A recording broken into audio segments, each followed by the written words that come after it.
Y Néstor, ha sido un comunicado de la oficina de Benjamín Netanyahu que rechaza categóricamente las acusaciones en contra del primer ministro israelí. Recordemos que estas orden de arresto afectan tanto al primer ministro como al que fue su ministro de Defensa, a Yoav Gallant.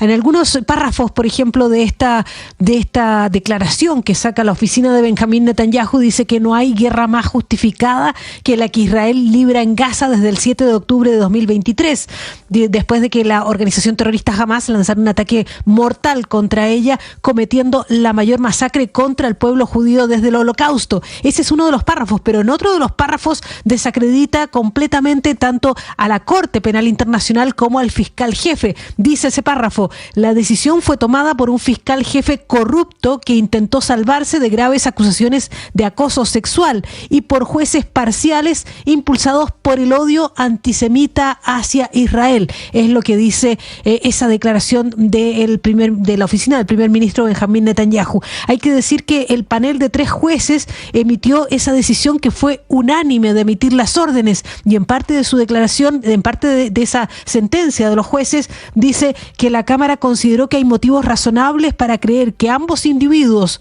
o sea, Netanyahu y Gallant, privaron intencional y conscientemente a la población civil de Gaza de objetos indispensables para su supervivencia, incluidos alimentos, agua, medicinas, suministros médicos, así como combustible y electricidad.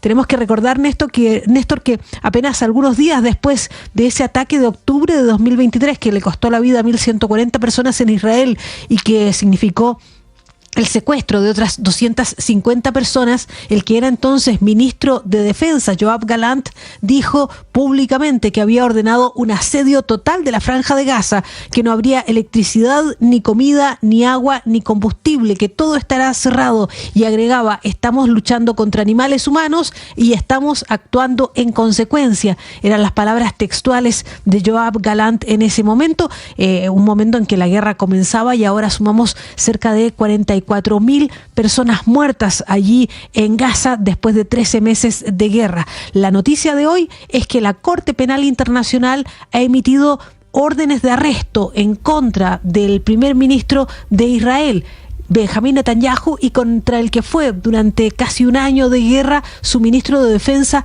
Yoav Gallant. También incluye esa orden, entre esas órdenes emitidas por la Corte Penal Internacional, la detención de uno de los altos mandos de Hamas, que es Mohamed Deif. Hay que decir que según las cuentas de Israel, los 3 máximos altos mandos de Hamas están muertos, que serían Ismael Haniyeh, Yahya Sinwar y Mohamed Deif, que el fiscal penal internacional había emitido órdenes de arresto contra ellos 3, pero dice la Corte que solamente 2 de ellos tiene pruebas fehacientes de que están muertos, que son Yahya Sinwar y Ismael Haniyeh, ambos muertos bajo las armas de las Fuerzas Armadas israelíes. Dice que no está lo suficientemente probado la muerte de Mohamed Deif y que por lo tanto emite esa orden de arresto en contra de él también, junto con Netanyahu y Yoav Gallant. Néstor. Silvia, gracias. 9 de la mañana, 4 minutos. Está publicando Padre del Vaticano hoy el documento en el que el Papa establece su voluntad de cómo quiere ser enterrado cuando muera. Me gustaron los cambios. Sin el boato, sin los 3 ataúdes, menos madera. Yo creo que fundamentalmente... Que nunca entendí lo de los 3 ataúdes, ¿por qué era? Es porque tú sabes que creen que el cuerpo puede quedar incorrupto y todas estas cosas que no se vayan a Creo que uno de los ataúdes incluso de plomo, ¿verdad? Claro, es exactamente de ciprés, plomo y madera. Entonces, Néstor, me gusta mucho porque cambia títulos: obispo de Roma, papa. ¿Por qué no creman al papa, padre? Bueno, yo creo que a la base... Un asunto de fe, ¿no? Sí, yo creo que a la base hay toda una interpretación de la resurrección de los muertos. ¿Te acuerdas? Una interpretación bastante literal de la resurrección de los muertos, en la cual yo creo. Pero si resucita, más berraco que resucite después de cremarlo. Pero yo creo que es emular la experiencia justamente de Jesús. Lo que dices. Si va a resucitar, ¿por qué no puede resucitar de las cenizas? Más poético todavía. Sí, pero miren esto, eso sí tiene que ver con una de las cosas más profundas de los debates de la Iglesia, es la división entre espíritu y cuerpo, que eso ha tenido toda la suerte de cambios en la doctrina desde los cristianos del inicio y después, pero yo lo que sí veo es un mensaje de humildad, ¿saben? A mí me encantó.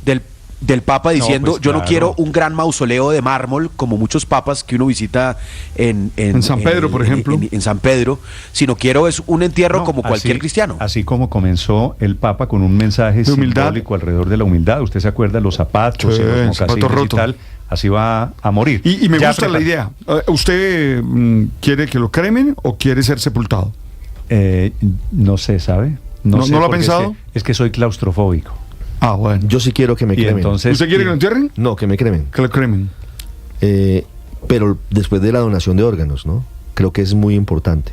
Ah, ok. Todo Buen- lo que buen dato. todo lo que Buen dato. sirva Es que para tengo otros, para el- que otros vivan, Que sirva. que sirva. el- Y Estoy de luego la acuerdo. cremación. El entierro, el ataúd es terriblemente macabro, especialmente los Sí, a rituales. mí esa ritualidad- los rituales que tenemos en Colombia. Dígame a mí que la presidí- cargada del ataúd, padre. No. La echada del cuerpo a una fosa. Eso es terrible. No, dígame a mí que Es presidí dramático. más de 27 años funerales. Es una de las experiencias más duras. Pero tal vez la más dura que yo creí que no me iba a tocar fue el sepelio de mi papá. De llevar Se lo dije, ¿no? No, eso era una cosa. Ah, sí, usted me había dicho el día anterior cuando le conté la situación. Sí, sí, sí. No, eso fue de lo más. Esa cargada del ataúd, No. que además pesan toneladas esos Uf. ataúdes, ¿no? Por alguna Eh, razón pesan mucho. Pero piense, padre, por qué la iglesia no crema a los Insisto, papas. tiene que ver mucho con lo doctrinal, tiene que ver mucho con la concepción de la resurrección de los muertos, la manera como se entiende, ¿verdad? Y también por el respeto por el cuerpo. Algunos dicen que María Consuelo, ¿usted cremada o enterrada? Yo en eso soy tradicionalista. En Valledupar los entierros se hacen con mucha significación, con unos Va todo el mundo temas, caminando, sí, eso es una cosa caminando. chévere. No, por desde eso, la pero- iglesia. la velación. Conclusión, Pero puede haber- en el cementerio central Puede de haber Valledupar. el mismo ritual y al final después el cuerpo no es enterrado Para- en una fosa, sino cremado. No, y lo de las cenizas también tiene algo de poético, esparcir las cenizas en el mar o en el río Guatapurí, pero yo me apego a esa tradición Néstor, familiar. ¿A usted Ahora le le voy- gusta, prefiere para usted el entierro? Sí. Es que, Está bueno sí, esa pero revelación. Yo creo que ya hay muy poquita gente que está con María ¿Con el Consuelo, entierro? ¿no? Muy respetable, Ospina. por supuesto, la postura, pero yo No, creo que hombre. O tal vez es no. poca gente. Sí, a mí sí que me Cremación, cremen. Y yo ojalá el quiero día, que cremación. me cremen y ojalá el día anterior. Alberto si quiere. ¿cómo así que lo El día cremen el día anterior. anterior cuándo? para no morirse. El día anterior. Sí, para que la muerte no me alcance. Lo que pasa, padre, es que nosotros en Colombia, el ritual, Muy en feo, Colombia en particular, ese Pero- tema de la velación, de los yo no sé cuántos Y eso días que se la ha velación. cortado, porque eran 9 9 noches. noches. No, era una locura.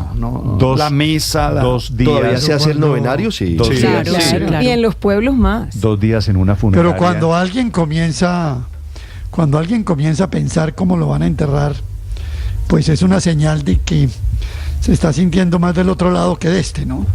Aurelio, ¿Habla usted- del Papa? Aurelio, solo sáqueme de una Sí, duda. yo creo lo mismo. ¿Usted quisiera entierro o No celebro ni mis cumpleaños, ahora el entierro. No, cero No, personas. pero Quema- usted ya quemadito, usted rapidito ya- y chao. Usted ya ha hablado en su Quemadito, familia. Usted dijo, a mí que me cremen o a mí me entierran.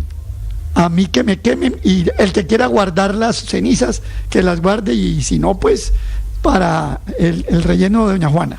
Y listo. Sí, señor. Yo creo Sí, que sí, es muy sí. posible, Aurelio, la verdad. Le confieso. No, allá vamos Hombre. todos. hombre, no. Sí, ¿cuál es el problema? Yo sí cementerio ¿Cuál es el central. problema? Bueno, Y me sí. voy por lo tradicional. A Doña Juana, ya Es- pasamos este mundo. y es listo. verdad, María Consuelo, Volvemos que- a la tierra que nos Es dio. verdad. Relleno orgánico, sí. Es verdad que más gente hoy yo creo que quiere que la cremen que la entierren, ¿verdad? Sí. Ha habido un cambio cultural, ¿no? Eso es un cambio cultural La importante, cremación- pero entre otras cosas tiene mucho que ver también con la pandemia. Recuerde que en la pandemia era obligatorio cremar a los... Pero la a los- cremación arrancó ¿en qué año? Yo no sé, en los años 90, Ricardo. No, pero se tal vez. popularizó Sí, mucho claro. más en la pandemia, creo yo. Bueno. Después de la pandemia. Era un paréntesis, padre. Ahora, ¿Sabe que yo le pregunté a mi papá que Cremación. quería? Y no, joder, eso es problema de ustedes, ya yo he vivido mucho. Así me dijo.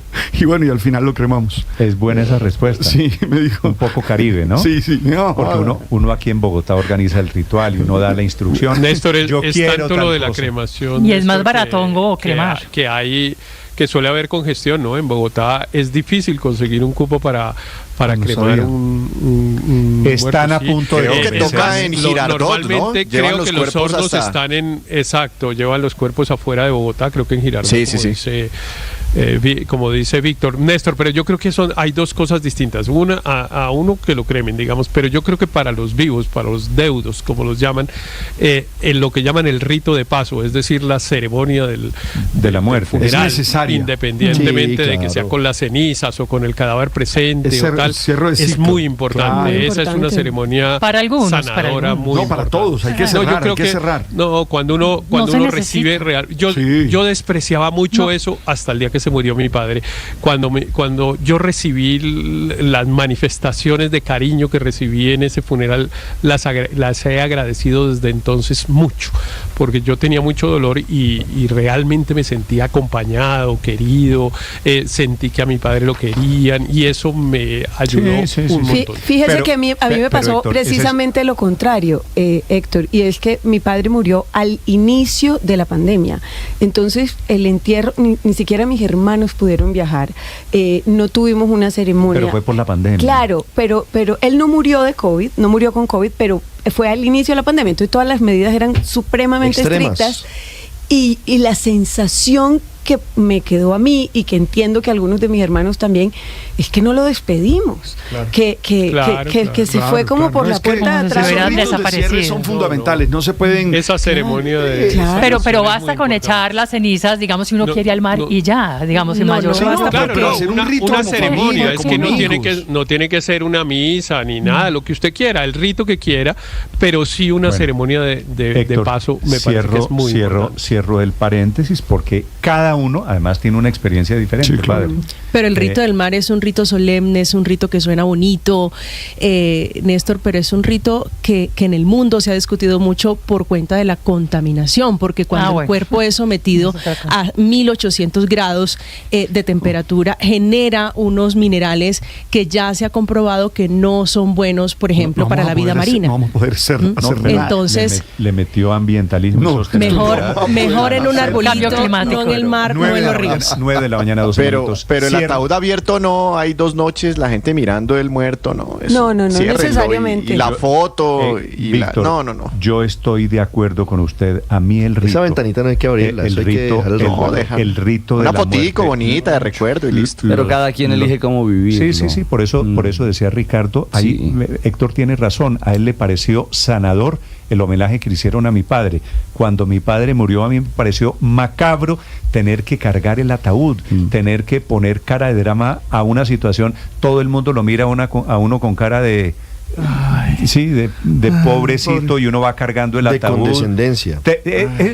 Todo eso es terrible, pero también hay que entender que cada uno lo vive de de acuerdo. diferente manera. Son las 9:13 minutos, terminamos hablando, padre, nos De nuestra muerte por pensar en... distraídos un poquito porque la noticia es alrededor de la muerte del Papa, que seguramente la está viendo venir y está anunciando cómo sería su funeral. Es normal, es un cómo hombre del será. año 36, ¿va a cumplir cuánto? Tiene 88. 88. Sí, Ocho, Sí, claro, 88. Acaba de cumplir 88. 9:14 minutos desde Europa. Enrique Rodríguez.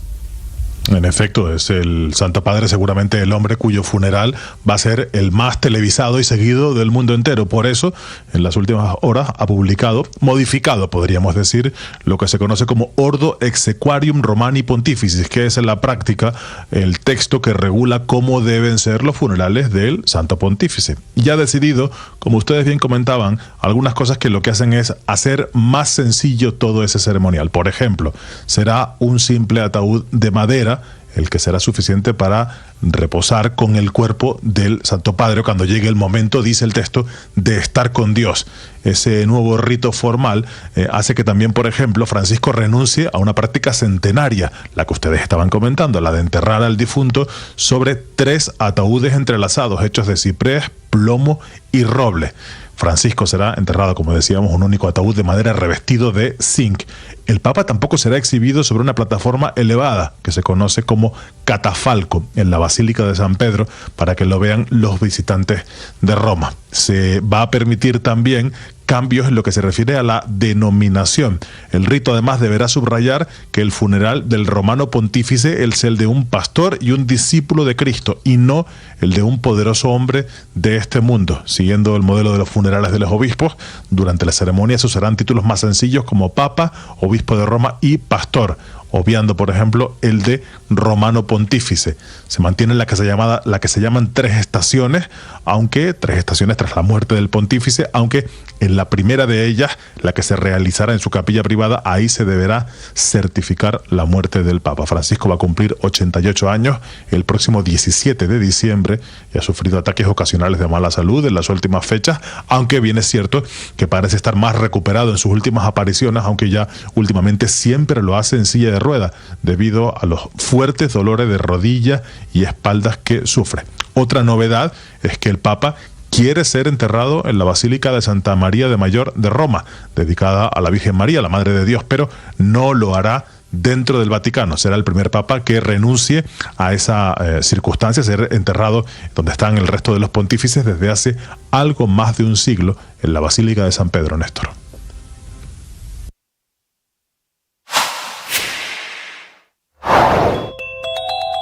El gobierno tiene listo el nuevo aumento en el precio de los peajes, que sería a partir del 1 de diciembre, es decir, domingo de la semana entrante. Suben los peajes 4.6%, es decir, peajes van a quedar el más alto para vehículos particulares, alrededor de 27.000 pesos, que es tarifa, por ejemplo, que se paga en el departamento de Antioquia o en la vía a Villavicencio. Pero volverán a subir los peajes en enero, que será el aumento correspondiente a la inflación de este 2024. En total, entre el aumento del año entrante y el que viene a comienzos de enero, el gobierno calcula que van a subir los peajes cerca de 11%. El peaje de Pipiral, por ejemplo, que es el que va a la vía al llano, hoy vale 24.000 pesos. En diciembre queda alrededor de 26.000 y en enero, según la cifra estimada, va a estar por encima de 27.000 pesos. Haga la cuenta de sus peajes, que van a quedar con tarifas desbocadas. Doble incremento para cerrar el hueco fiscal y para pagar la decisión demagógica sin sustento técnico que tomó quien era ministro de Transporte, Guillermo Reyes, hace 2 años, que a comienzos de enero del 2023 no subió los peajes. Hola, soy Felipe García del Servicio Informativo de Blue Radio y quiero desearles para este fin de año mucha paz, mucho amor y mucha prosperidad para el próximo año, y sobre todo que estén con sus familias y que compartan mucho en este fin de año 2024.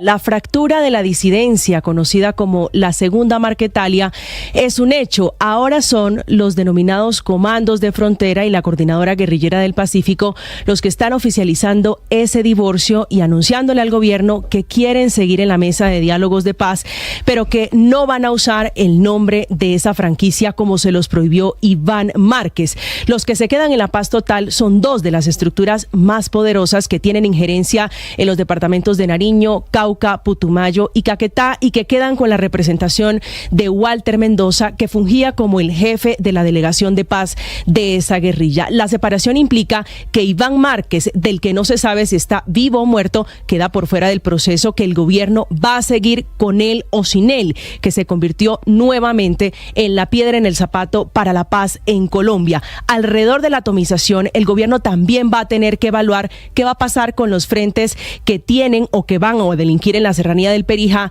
y la Orinoquía bajo el mando del Salco Aldinever, quien, según inteligencia militar, también estaba en un pulso de poder militar con Mendoza, que es el jefe de paz de la delegación de la guerrilla.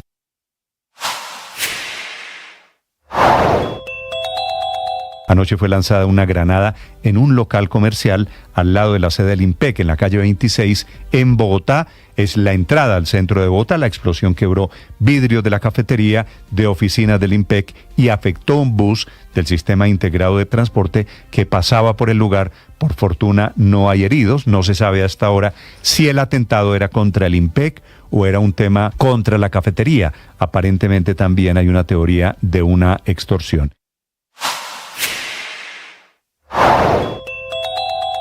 3 temas.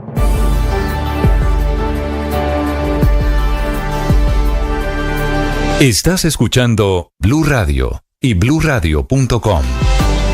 Ahora 9 de la mañana, 20 minutos. Está desembarcando hoy en Estados Unidos Bernie Moreno, que es colombiano, bogotano de nacimiento, de la familia Moreno, que ha sido protagonista, que ha tenido precandidato presidencial en Colombia, es nuevo senador republicano en Estados Unidos y llega con un discurso muy antipetro, un discurso muy republicano, un hombre que va a ser decisivo en la relación del nuevo gobierno con el gobierno, del nuevo gobierno, el de Trump en Estados Unidos, con el gobierno colombiano. Desde Washington, hablando con Bernie Moreno, Juan Camilo Merlano.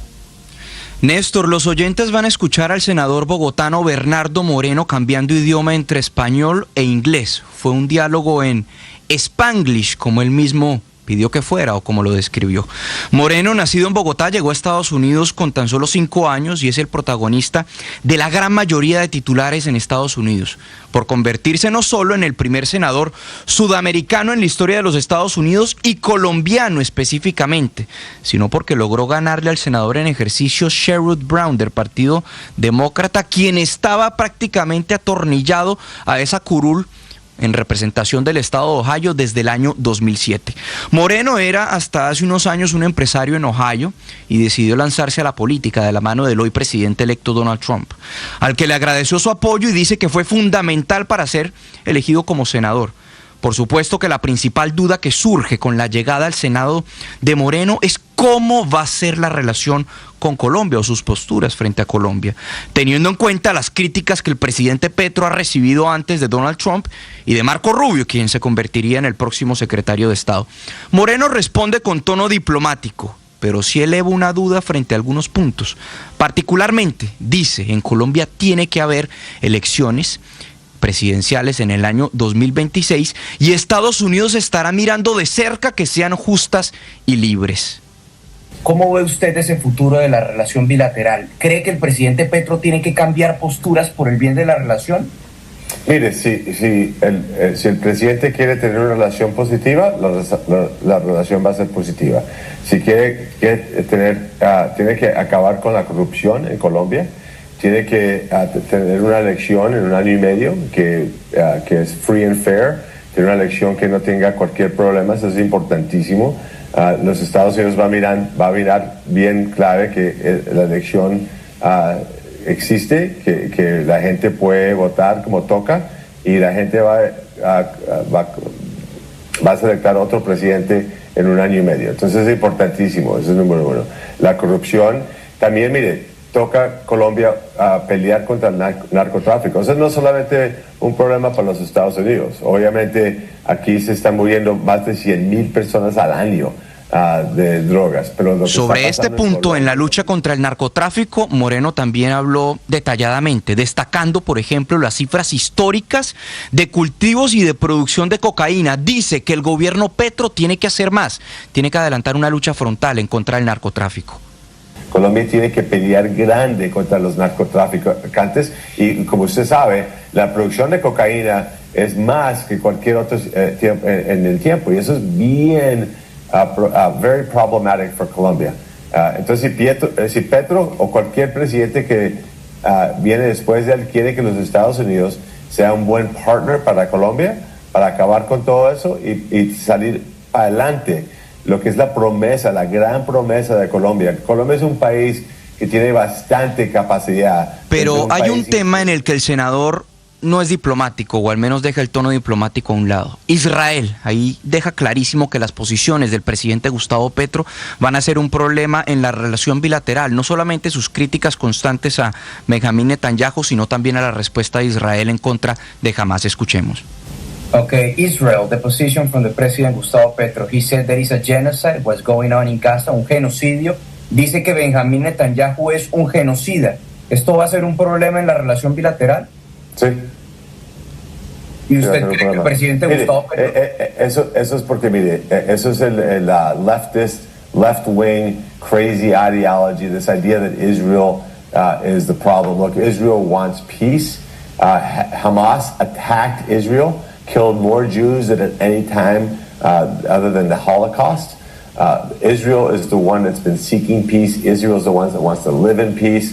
Hamas is the aggressor. Hamas is the reason all these civilians are dying. Hamas could release the hostages and surrender today if they wanted to. This idea that Israel is the aggressor is left-wing ideological nonsense, and understand that Israel is America's number one ally and always will be. And we will defend Israel's right to exist and Israel's right to defend itself.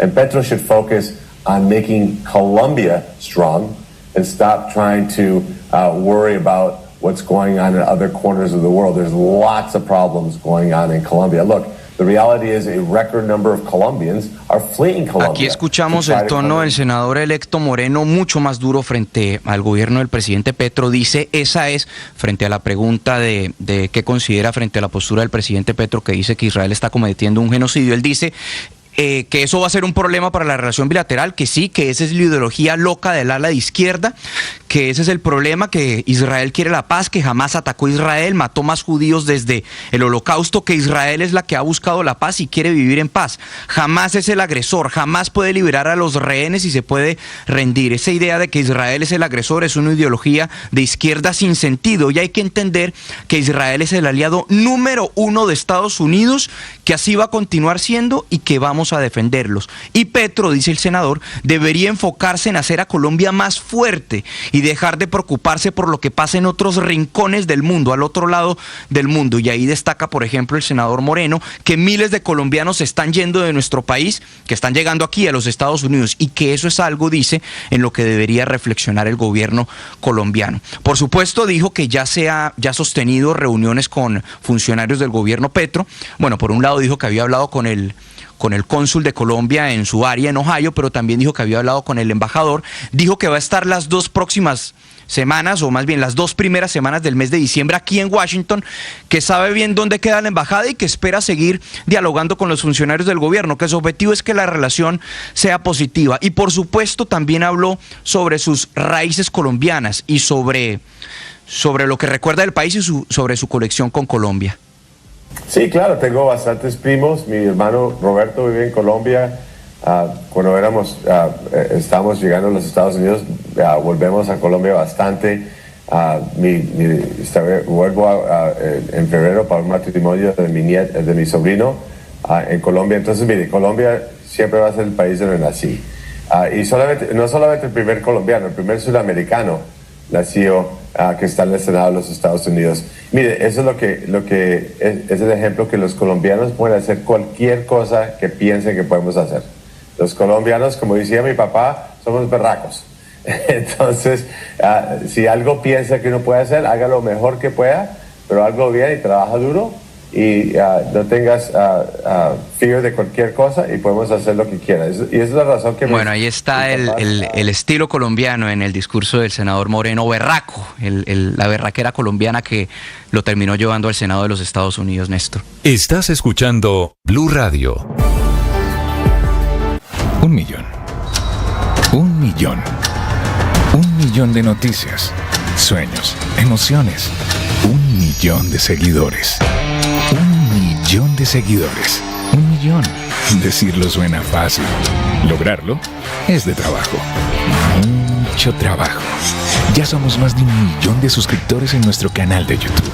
Y sumando, 1.010.000. Sumando, 1.020.000. Y sumando. Blue, más que radio. Un error que no nos permite ser felices es darle a todas las situaciones la misma importancia.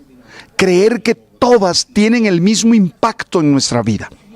No, necesitamos elegir bien qué situación merece nuestro mayor esfuerzo y cuál no. Esto lo podemos decir en estos términos. Hay que saber elegir las batallas diarias que damos. No todas las batallas son para asumirlas, para aceptarlas, para enfrentarlas. A más de una hay que sacarle el quite y dedicar nuestra mejor capacidad, nuestro mejor esfuerzo a esa que es fundamental. Hoy te invito a elegir tus batallas y a dar lo mejor de ellas para ser feliz. ¡Ánimo! Tú sabes. sanción al técnico de Nacional, Ricardo, que tendría que estar 3 años, increíblemente, sin poder entrar a dirigir al Atanasio Girardot, decisión tomada por una inspectora de policía en Medellín. El arranque de los cuadrangulares semifinales fue impresionante. Primero, una alegría gigante para los hinchas del Verde. Fue muy superior a Atlético Nacional. Pasó por encima a Independiente de Santa Fe, que no tuvo ningún tipo de reacción. Incluso hubo autogol en el camino para el rojo bogotano, que tuvo una noche del olvido. 5-0 con la contundencia de un equipo. Y sabe un detalle, otra vez expulsaron a Juárez, otra vez es que no se ayuda, una celebración desaforada, salida de tono, no se ayuda. Esta la sanción que en efecto... Más que radio.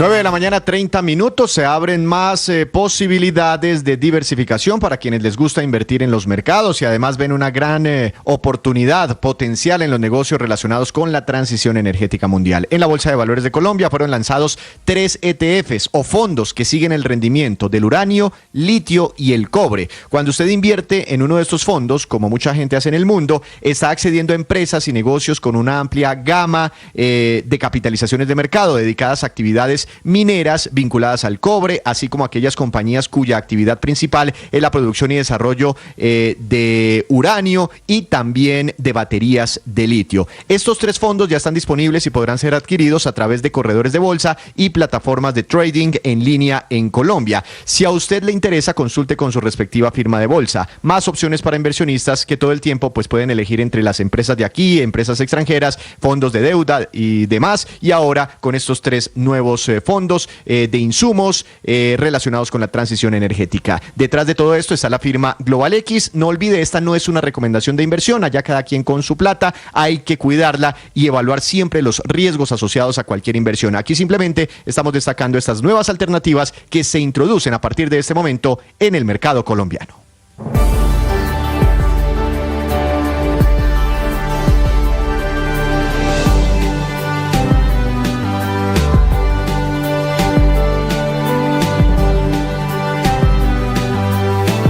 $9.32, vientos de cambio en el sector retail del país, en el negocio al por menor y en particular en las tiendas de gran formato. Muy pendientes ahora de la aprobación por parte de la Superintendencia de Industria y Comercio de la integración empresarial entre los mercados de consubsidio y las tiendas ARA.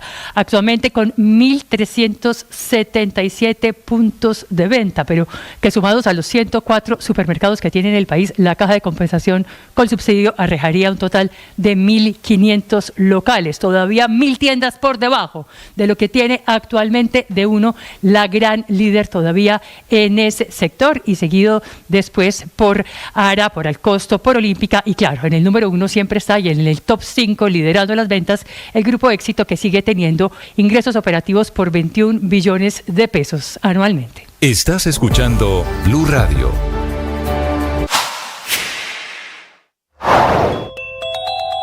Una decisión que ha tomado recién la Corte Penal Internacional, y lo que dice es que rechaza todas las apelaciones y los intentos de Israel de detener estas órdenes de arresto y acepta lo que le había pedido el fiscal de la Corte Penal Internacional, Karim Khan, que es la orden de arresto contra el primer ministro israelí y con el que fue su ministro de Defensa hasta hace muy poco tiempo, Yoav Gallant. Son por crímenes de guerra que se les está pidiendo esta orden de arresto.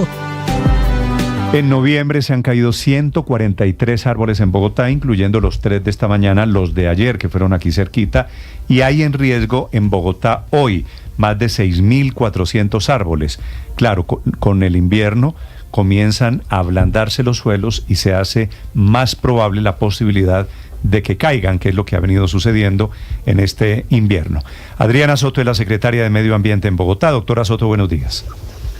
Buenos días, Néstor. ¿Cómo se encuentran? Un saludo a usted y a todo su equipo y la audiencia, por supuesto. ¿Cómo van los árboles? Los últimos que tengo contados son esta mañana en la vía La Calera, 3 en el norte de Bogotá. ¿Qué está pasando, doctora Soto, con el tema de los árboles?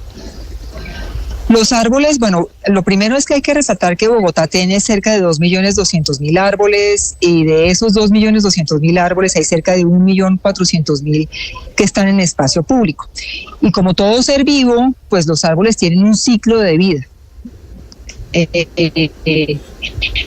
Nacen, crecen. Árboles en riesgo, no tenemos en este momento un total de árboles en riesgo de todo ese de todos los 2.200.000 árboles, pero sí este año la Secretaría ha hecho un esfuerzo para evaluar, irnos a zonas específicas de la ciudad donde hemos identificado que en años anteriores, cuando ha habido lluvias extremas, tenemos el mayor riesgo de volcamiento o caída de árboles, o los árboles están en una condición ya de riesgo importante. Y el censo que usted tiene es exacto, son 6.423 árboles en riesgo que hemos identificado. Y ahí el llamado a la ciudadanía es que nos también ayuden a reportar esos árboles en riesgo a través de la línea 123.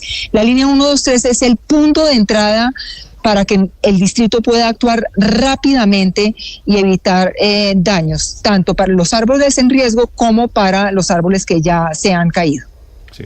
Estos árboles, los 6.000 y pico que están en riesgo, doctora Soto, ¿qué tan grande es ese riesgo? ¿Qué tan grave es la situación?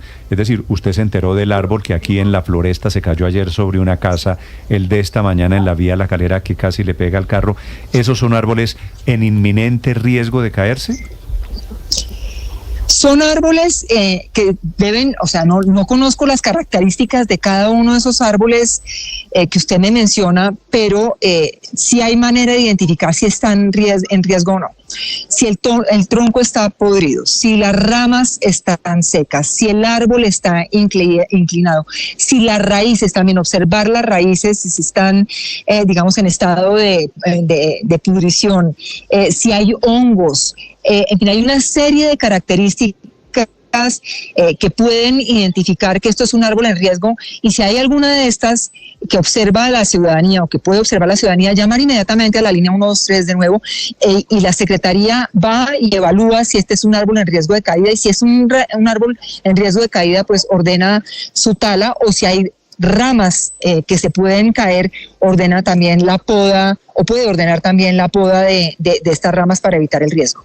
Sí, doctora Soto, el dueño de la casa que quedó en la Floresta en Bogotá, atrapado porque el árbol le cayó, le tapó la puerta de ingreso y salida de su casa, dijo que había llamado y que habían puesto en conocimiento de las autoridades para que talaran el árbol. ¿Quién o quiénes son los responsables de decidir, de autorizar la tala o el tratamiento en general de un árbol que representa un riesgo? Es una ruta, digamos que de acuerdo con la legislación que tenemos en el distrito, no es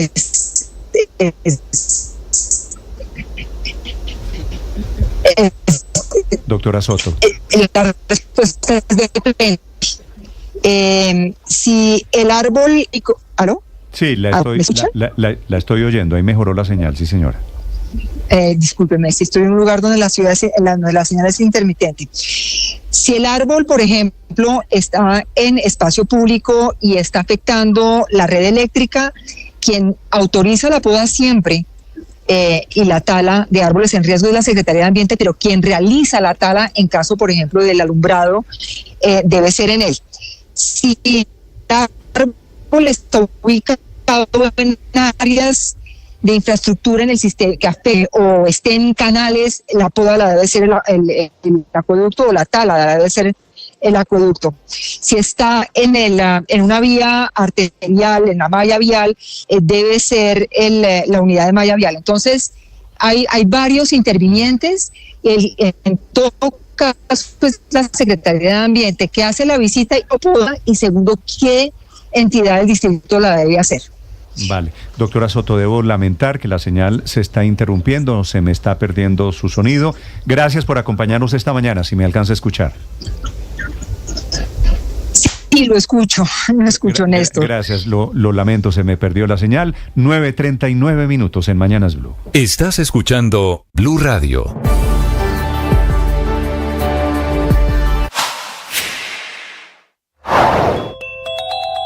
La tesis de hoy del ministro de Educación, Daniel Rojas Medellín, no solo es inédita, sino difícil de explicar. Dice el ministro de Educación que la crisis financiera del ICETEX no es un problema suyo, sino que es culpa del Ministerio de Hacienda, que porque el ICETEX es una entidad financiera. Eso es cierto, el ICETEX funciona como un banco, pero el ministro no se puede lavar las manos como si no fuera él el que maneja el sector, como si no fuera él el presidente de la Junta Directiva del ICETEX, como si no fuera él el ministro de Educación de turno que da el guiño para elegir al presidente del ICETEX, como si no fuera en el Ministerio de Educación, donde hay una cosa que se llama proyecto de inversión, desde donde se toman las decisiones precisamente de la plata para el ICETEX. En la práctica, lo que está pasando es que cada año el Ministerio de Educación hace su presupuesto sectorial, que es de unos 57 billones de pesos, y pide plata para cada entidad o para cada programa adscrito. Lo que hizo esta vez el ministro de Educación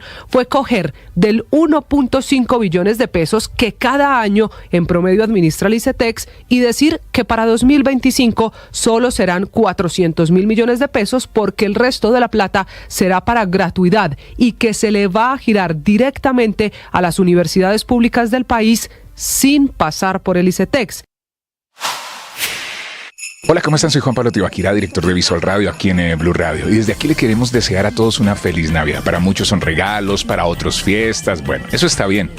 Pero tal vez la verdadera Navidad es esa que está llena de esperanza, de compartir con las personas que quieres, con las personas que amas. Si no tienes nada que compartir, pues comparte un abrazo, una buena palabra, una caricia, un entendimiento, una comprensión de lo que está pasando con las personas que están en tu entorno, a tu alrededor.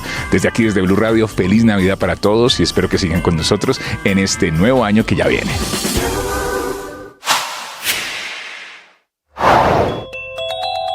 El gobierno.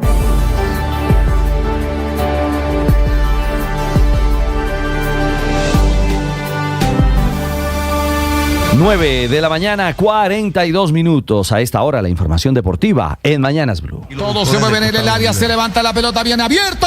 Golpe de cabeza, balón al fondo, gol. ¡Gol! Fue del Verde, de Nacional. Al final anotó 5. Goleada verdolaga que arrolló al Santa Fe de Peirano en el Atanasio Girardot en el arranque de los cuadrangulares semifinales en Colombia. Andrés Sarmiento marcó doblete, Marino Inestrosa fue figura y anotó golazo de media distancia. Gran nivel del Verde de Antioquia en su primer juego de semifinales, que selló con un 5-0 su inicio en esta fase. Luis Pérez, asistente técnico de Juárez, que fue expulsado, habló del episodio por el que terminó viendo la roja el entrenador verdolaga. Yo estaba cerca de él y bueno, lo festejamos como bien lo comentas, como lo que es un gol con pasión, y simplemente yo creo que a lo mejor ustedes también lo pudieron ver de otra manera en la televisión, pero bueno, al final es lo que, bueno, por mi parte pude ver, ¿no? Entre tanto, en Independiente Santa Fe sienten vergüenza por la paliza. Así lo calificó su entrenador Pablo Peirano. Perdimos de una manera fea, tenemos todos una vergüenza de lo que fue el partido, pero estamos íntegros como para lo que viene. Esto recién comienza, es un golpe duro, hoy besamos la lona, pero a Santa Fe no le cuentan 10. Pedimos disculpas a la gente que miró el partido, que se siente avergonzado tanto como nosotros. Ahora Atlético Nacional irá este domingo al sur del país para enfrentar al Deportivo Pasto y Santa Fe recibirá el lunes a Millonarios. ¡Vamos, vamos! ¡Vamos, vamos! Ese vamos es del Tigre Falcao. Radamel marcó el primer gol de los azules en la victoria 2-1 frente al Deportivo Pasto. Triunfo embajador y una declaración desde el corazón del Tigre goleador.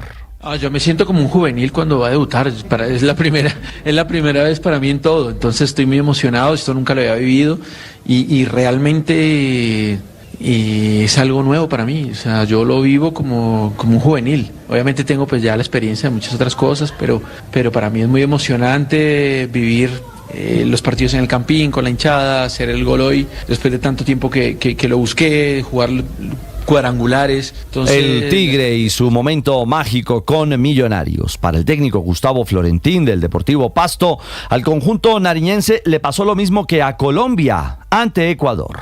Me parece que no ocurrió a nosotros lo que ayer le ocurrió a la selección de Colombia. Generó bastante y no tuvo eficacia, lo mismo a nosotros nos pasó. En el primer tiempo un partido muy bueno de lo táctico. Tuvimos situaciones claras como para poder desnivelar el marcador y me parece que por ahí estuvo la diferencia. El grupo A lo lidera Nacional con 3 puntos, más 5 en la diferencia de gol, seguido por Millonarios también con 3 unidades y más 1. Pasto e Independiente Santa Fe cierran el cuadrangular con 0 puntos. Hoy arrancará el grupo B con los juegos Once Caldas, Deportes Tolima en Manizales y Junior América en el Metropolitano de Barranquilla. Que arma de nuevo la diagonal para el disparo de Clark. Viene Toretti, le cae a Linda. ¡Gol! ¡Gol, gol, gol, gol, gol, gol, gol de Linda Caicedo! Linda, sí, la crack colombiana del Real Madrid marcó el primero del club español en su victoria 3-2 frente al Twente en los Países Bajos. Linda marcó el primero y puso el segundo de Signe Brum. Bueno, realmente muy feliz, siempre trato de dar lo mejor para el equipo. Obviamente tengo una potencia que es mi velocidad y bueno, creo yo que hoy la he aprovechado de la mejor manera y bueno, realmente feliz por el gol, la asistencia y la victoria. Ahora Real Madrid es segundo de su grupo con 9 puntos detrás del Chelsea, que es líder con 12 unidades. Yo abrigóme largo para que robe ahora Copetti. Va Copetti mano a mano. Copetti para Malcorra. Dásela mano a mano Copetti. Copetti hacelo. Copetti para Campas. ¡Gol! ¡Canalla! Y de España a Argentina, donde la cuota de gol colombiana fue de Hamilton Campas. El ex Deportes Tolima anotó el empate de Rosario Central en casa de Estudiantes. Tercer gol de Campas en esta temporada por liga para Central, que ahora es 21º en la tabla con 26 puntos. El líder en el torneo argentino es Vélez Sarsfield con 44 unidades. Con los goles colombianos por el mundo cerramos la información deportiva. 9 de la mañana, 46 minutos. En Mañanas Blue. Escanea este código y suscríbete a nuestro canal de YouTube, @Blue Radio Co. Y disfruta y participa de la programación de Blue Radio. Blue Radio, le ponemos cara a la radio. Blue Radio, la alternativa. Regresa ¡Qué locura! La segunda temporada de un podcast sobre salud mental. Historias reales, vivencias que estremecen y testimonios impactantes. Aquí hablamos de salud mental y de lo que no se habla. Cada episodio de ¡Qué locura! Es un testimonio acompañado con la voz de profesionales. Escúchenos, este es un lugar seguro. Soy María Elvira Arango. Este podcast es impulsado por porquequieroestarbien.com, un programa de salud mental de la Fundación Santo Domingo, TQ y su marca MK, medicamentos totalmente confiables. Producciones de la no ficción de Boombox y Mía. Encuentre todos los episodios en su plataforma de audio favorita y en boombox.com. Boombox.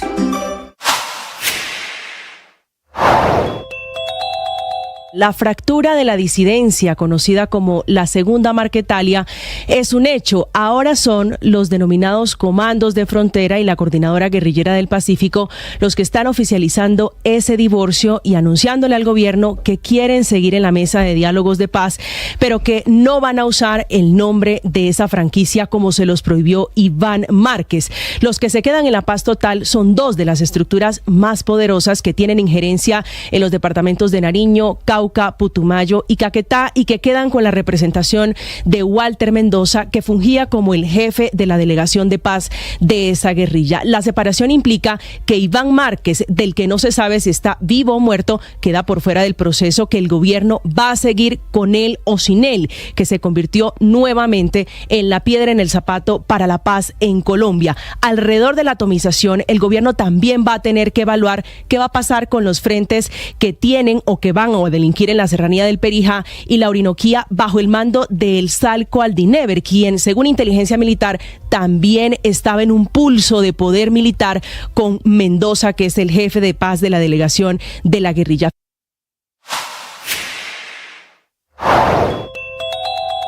Anoche fue lanzada una granada en un local comercial al lado de la sede del IMPEC, en la calle 26, en Bogotá. Es la entrada al centro de Bogotá. La explosión quebró vidrios de la cafetería, de oficinas del IMPEC y afectó un bus del Sistema Integrado de Transporte que pasaba por el lugar. Por fortuna no hay heridos. No se sabe hasta ahora si el atentado era contra el IMPEC o era un tema contra la cafetería. Aparentemente también hay una teoría de una extorsión.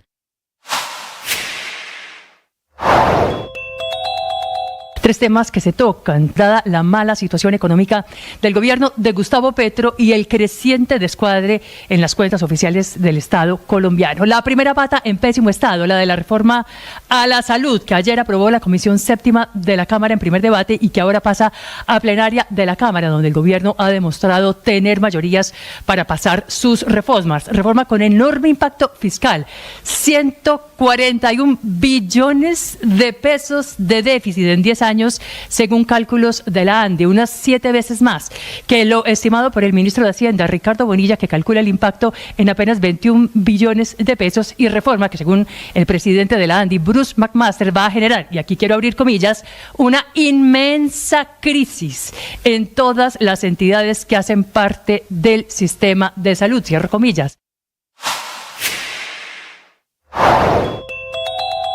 El invierno sigue generando grandes emergencias en diferentes localidades del departamento. En las zonas rurales de los municipios de Sonsón y Puerto Triunfo, a esta hora avanzan los censos de damnificados luego de las fuertes lluvias que ocasionaron crecientes súbitas. Si acaba de llegar a Blue Radio, esto es lo que está pasando y lo que se ha perdido.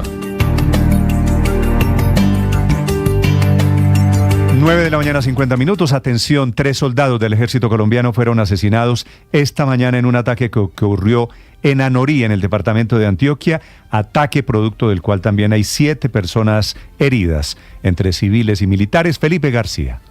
Hola Néstor, sí señor, mucha atención, fueron asesinados 2 soldados profesionales del ejército y un suboficial en medio de un ataque con explosivos por parte del ELN, como usted mencionaba, en el municipio de Anorí, esto en el departamento de Antioquia. Según las autoridades, delincuentes de este grupo armado ilegal lanzaron los artefactos explosivos a través de plataformas contra las tropas. El hecho, según el reporte, se le atribuye a los frentes Héroes y Mártires de Anorí del ELN, que hacen presencia justamente en esa zona del país. En el hecho también resultaron heridos un suboficial del ejército, 5 soldados profesionales más y un civil, quienes a esta hora están siendo atendidos por personal médico. En el lugar se realizó por parte de las tropas el requerimiento de apoyo cercano y extracción de los heridos y las personas muertas, y además el ejército ordenó, Néstor, el alistamiento de 2 pelotones más para ingresar en esta zona del país y así estabilizar el territorio en el que hacen presencia estos delincuentes. Repetimos entonces, 2 soldados profesionales y un suboficial del ejército muertos por un ataque de explosivos del ELN.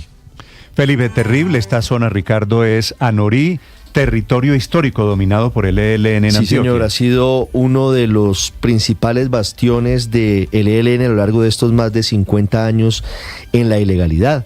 Zona en la que incluso tuvieron influencia los hermanos Vázquez Castaño, que fueron los fundadores de ese grupo del Ejército de Liberación Nacional. Que esos Vázquez fueron los que terminaron viviendo después. Uno de ellos vivió en Cuba, Fabio Vázquez Castaño, que murió de viejo en Cuba, protegido por el régimen de los Castro. De los legendarios fundadores del ELN. 9:52 a.m. A propósito del gobierno, identificó la oficina de Holman Morris, que está al frente de RTBC, al señor que lo insultó en un avión. La denuncia la hace Holman Morris, la hace RTBC, la retoma el presidente Gustavo Petro, aparentemente un señor que lo insultó en un vuelo a Bogotá. Desde RTBC, Caterina Ávila. Sí, señor Néstor, el presidente Gustavo Petro se refirió a esta presunta agresión que se registró en un avión en el que se encontraba Holman Morris, el gerente de RTBC, Sistema de Medios Públicos.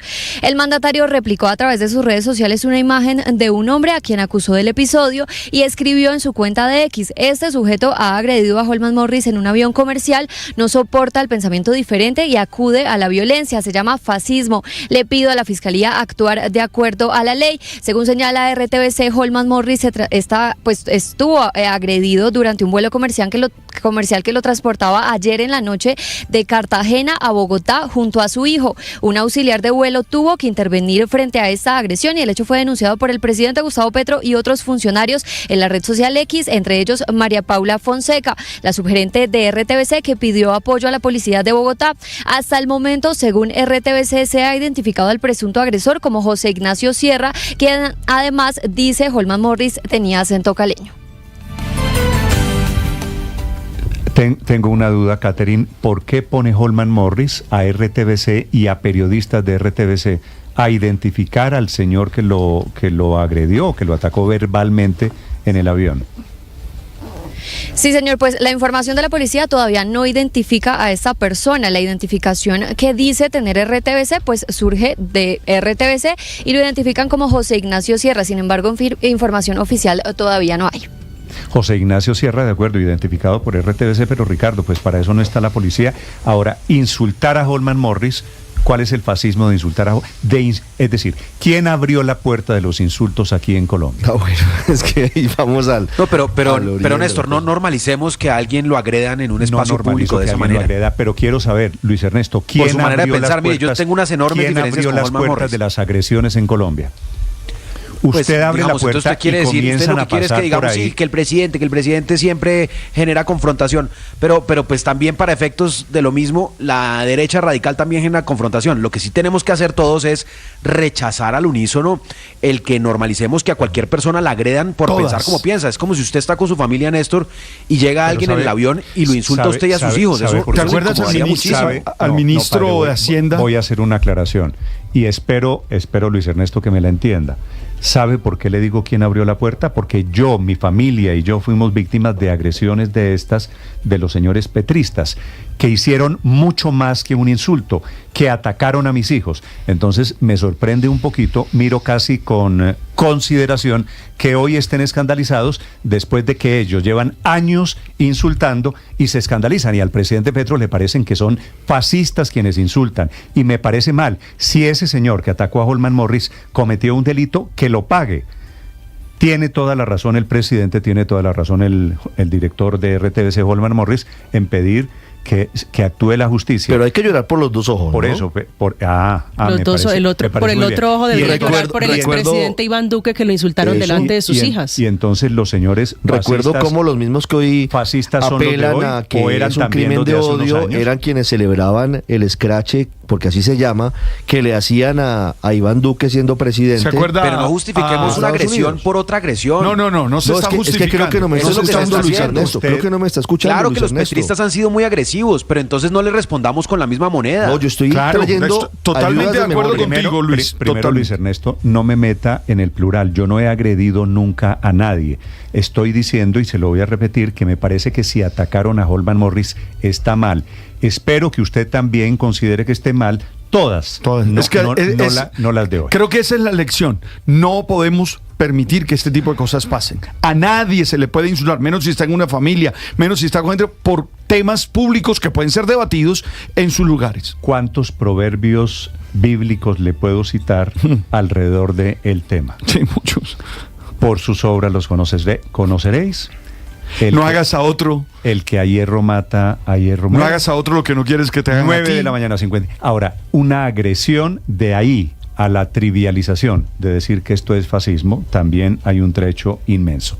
Son las 9 de la mañana, 57 minutos. La Procuraduría esta mañana está poniéndole la lupa al cumplimiento de los acuerdos del paro minero y campesino y le está exigiendo al Ministerio de Ambiente y al de Minas cronogramas para establecer los cumplimientos de esos consensos que permitieron el levantamiento de los paros mineros de hace ya 4 semanas. Sergio Barbosa. Néstor, buenos días. La Procuraduría le pidió a la ministra de Ambiente, Susana Muhammad, y al ministro de Minas y Energía, Andrés Camacho, remitir información sobre el cumplimiento de los acuerdos establecidos con la Coordinadora Nacional Minera, los cuales fueron suscritos el pasado mes de octubre con el propósito de ponerle fin a la protesta social en el Bajo Cauca. En este caso, la Procuraduría le está pidiendo al Ministerio de Ambiente el cronograma para implementar el decreto 044 de 2024, por el cual se establecen criterios para declarar y delimitar las reservas de recursos naturales, esto con el carácter temporal en el marco del ordenamiento minero ambiental. Este ministerio también deberá remitir la respuesta escrita del ministerio a las propuestas presentadas por la Coordinadora Nacional Minera el 5 de noviembre en la reunión contemplada en el punto 11 de este acuerdo. Asimismo, y teniendo en cuenta que el ministro de Minas anunció a través de su cuenta de X que se adelantaron las primeras sesiones de trabajo de coordinación con el Ministerio de Defensa y la Agencia Nacional de Minería, la Procuraduría pide las actas o notas de relatoría de estos espacios, detallando los compromisos asumidos y los cronogramas que se han acordado. Estás escuchando Blue Radio. Escanea este código y suscríbete a nuestro canal de YouTube, @Blue Radio Co. Y disfruta y participa de la programación de Blue Radio. Blue Radio, le ponemos cara a la radio. Blue Radio, la alternativa.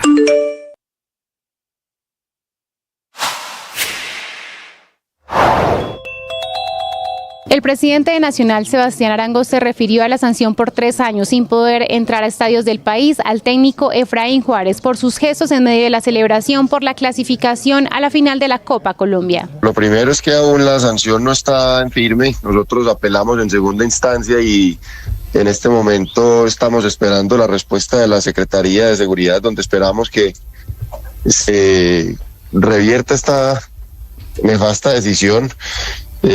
Salida absolutamente de toda lógica y donde estamos esperando que no se imponga ninguna sanción, porque es muy claro cómo se desarrollaron los hechos y está claro en el video que no hay ningún acto de provocación, y hay otros hechos distintos que se desarrollaron ahí en el final del partido que son un poco más graves. Y que no se están hablando de eso en este momento. Entonces nosotros estamos a la espera de esa respuesta de la apelación, repito, esperando que no exista ninguna sanción en ese sentido para Efraín. Sigan la entrevista completa en nuestro canal de YouTube. En Blue le ponemos cara a la radio. Sanción al técnico de Nacional, Ricardo, que tendría que estar